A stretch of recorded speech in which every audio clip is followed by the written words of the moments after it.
Joining me now with the latest is the ranking member of the Senate Armed Services Committee, Oklahoma Senator Jim Inhofe. Senator, welcome back to Washington Watch. Yeah, Tony, can you believe what's happening right now? I thought, and I've been on your program talking about all these other ones too. I thought Benghazi was as bad as it could get. The president lying and losing American lives for his career purposes. Then the 5 terrorists that he released that are going back to kill Americans. Then the 60,000 kids, and now Iraq. Let me say this about Iraq, because we knew that this was going to happen. We sent letters on the 27th of February of 2009.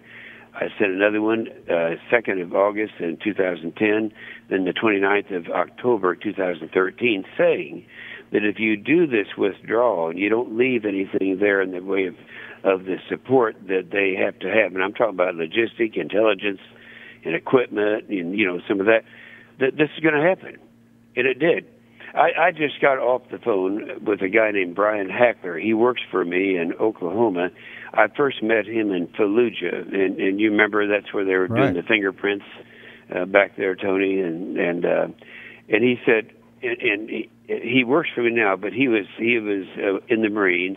He made 2 deployments to Fallujah, and he said all that sweat, blood, and tears for nothing. This is beyond.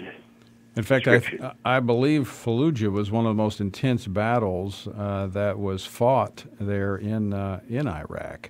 Because that's where they first had the courage to have the election. They had to do the fingerprinting and all of that. Now, this Brian Hackler, who works for me now, I'm sure I met him over there, but I didn't draw the connection.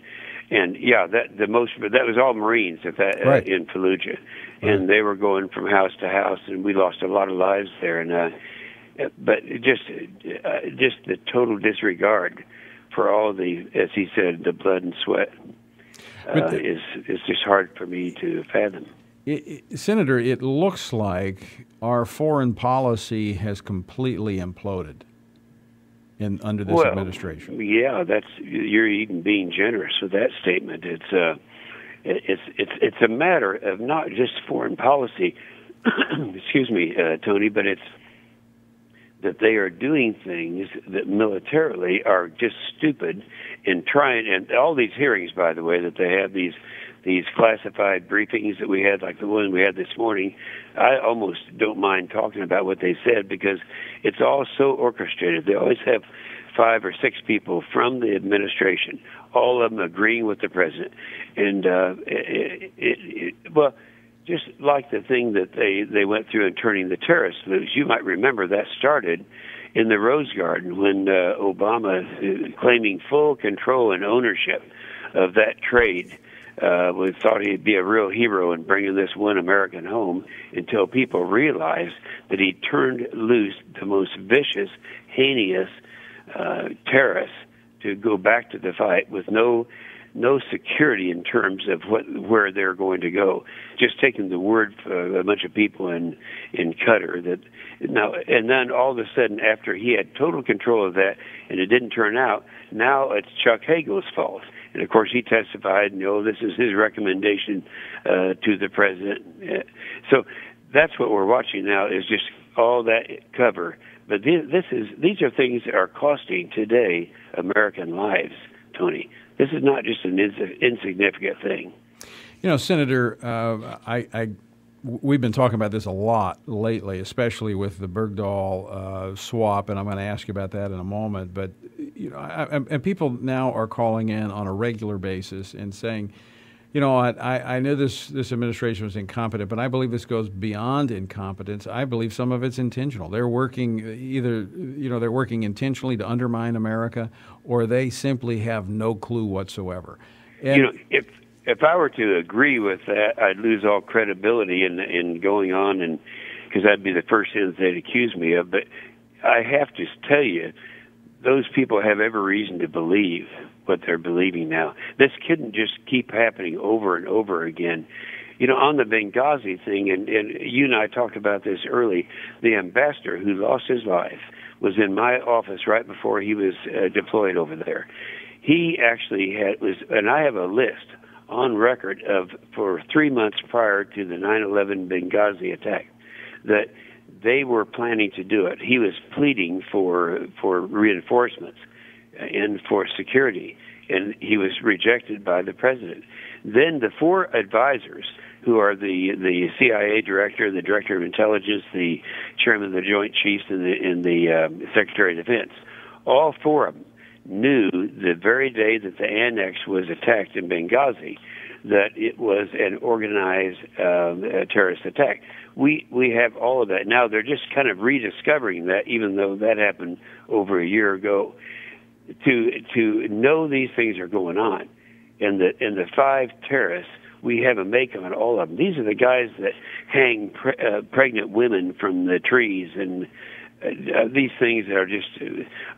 In Iraq, the things that have happened, just looking at singling out the women who have been able to come forth, and right now a third of their parliament is women. Now they're fearing for their lives as to what's going to happen.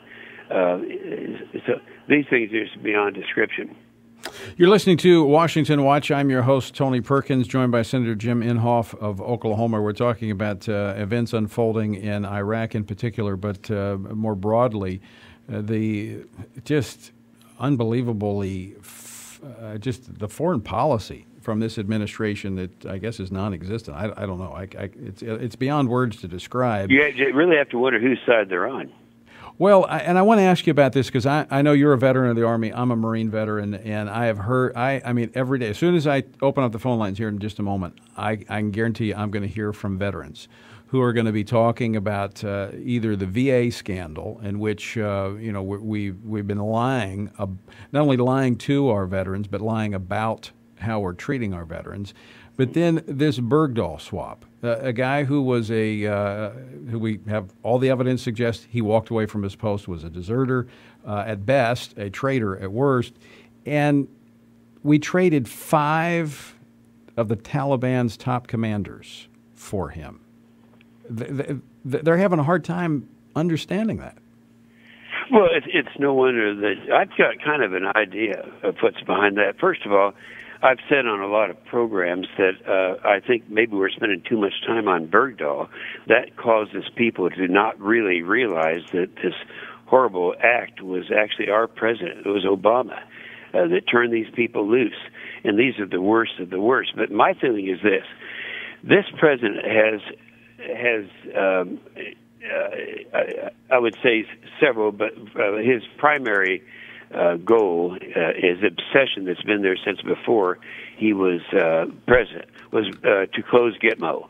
Now, those of us who know what Gitmo is and how it's a resource that we've had since 1904, and there's no other place in the world that we can put these people, they realize how important that is. But his legacy is to close Gitmo, and I can't help but think that's exactly what this is all about.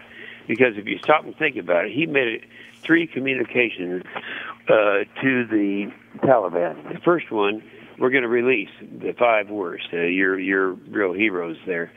And the second one was he told the Taliban exactly when the United States will leave, regardless of conditions on the ground. The third thing he told them was he is going to declare end of hostilities. Now, end of hostilities is a phrase that has a lot of purpose to it. Right. Because once that happens, this is not a declared war, so it's a hostility. And once you declare that hostilities are over, he has every right to release everyone in Gitmo. Right. And they release them, close it down. And I can't help but think it's his legacy that is behind all of this and causing the death of a lot of people. I hope that on your, in fact, knowing you as I know you, I'm sure you've done this, have talked about some of the people that they're celebrating as we speak. Mohammed Fazil is one of the 5 that they turned loose. And the guy, his name is Mullah Salam Khan, is a Taliban commander. This is a direct quote. He said, referring to Fazil, his return is like pouring 10,000 Taliban fighters into the battle on the side of jihad. Now the Taliban have the right lion to lead them in final moment before victory in Afghanistan. And Wow. the only thing missing there is courtesies of the White House. Well, yeah, I'm sure that's implied very emphatically.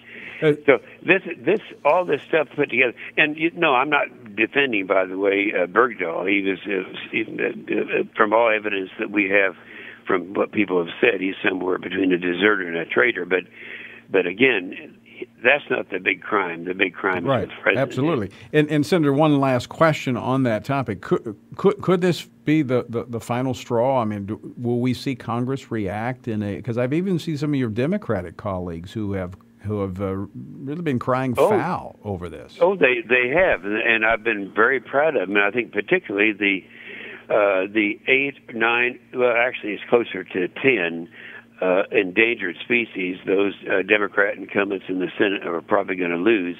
They're jumping away from Obama on all these other things. It started with, of course, with Benghazi, and now it's come all the way around to Iraq. So, yeah, they're abandoning him and are speaking out pretty strong. Now, the question is, what can Congress do? And we can control funds, but again, it doesn't, because if we were to put money in there for the purpose of allowing them to start using surveillance and intelligence and maybe giving equipment and all that, there's no assurance that the president couldn't stall it. Mm-hmm. And so that's people say do something. Well, never in my political career, in my memory, did it ever occur to me that we would have a president of the United States who would be doing things to supporting the enemy. And so our system isn't set up for Congress to deal with this kind of a situation. Yeah. It's public opinion is going to bring it down. That's the only thing I can think of. And look what he's doing at the same time. You and I have talked about what he's doing on all these rules and regulations, the cap and trade, and the things that they couldn't get done by legislation they're now doing by regulation. Those are huge too, but they're not life-threatening. They're not causing Americans to die. You're right. This is. And I keep wanting to talk about the issue of global warming, but I can't get to it because of all these other pressing issues that he keeps throwing out here. But one of these days, I'm going to get you back on, and we're going to talk about that issue. You may have watched on Monday night, ever since this guy came out and said he's going to put $100 million into Democrat races to try to keep that issue alive. Mm-hmm. And they all were on the floor Monday night. I was the only Republican, with all the Democrats talking about how absurd that issue is. But, you lose your enthusiasm for those issues when you see things that are happening where American lives are going to be lost. That's where we are. And they're just using that as a distraction for the real damage that they're doing. And so you're right, Tony. You're right. That's exactly the motive. All right, Senator, thanks so much for joining us. As always, appreciate your keen insight onto what's happening on Capitol Hill, in particular in the military and foreign policy. Yeah, thank you, Tony. All right, that's Senator